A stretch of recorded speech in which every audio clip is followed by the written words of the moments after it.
The case of a former local man accused of killing a family of 4 by setting a 1989 fire on High Street in Keene is ongoing in a Keene courtroom.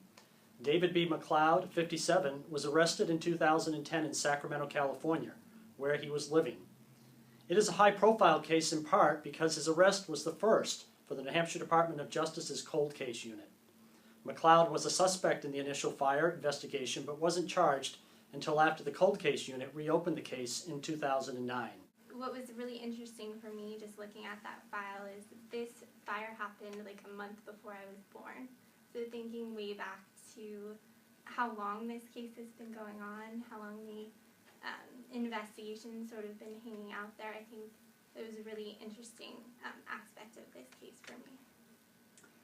Yeah, and I know the times that I've been in court, the length of time between when, the alleged crime, because the trial's still ongoing at this point, when it happened and the memories that have changed over the years has been a focal point, I think, if you agree, of what's been talked about for days in court.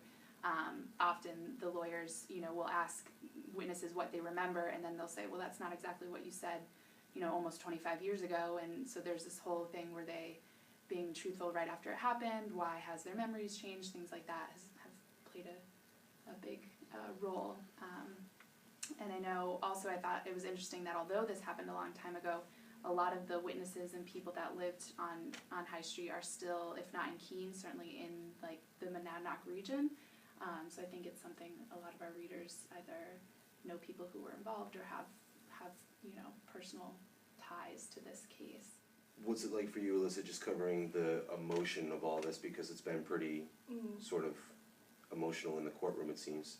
Yeah, it definitely has, particularly with McLeod's ex-girlfriend, Wanda Ford. She was very emotional on the stand this week, and also the first responders to the fire, they would recall when the bodies of the Hina family were taken from the home and realizing that people had perished in the fire, and each one of them has gotten really emotional on the stand. And we're talking 25 years after the event, and you can really see how this has affected people.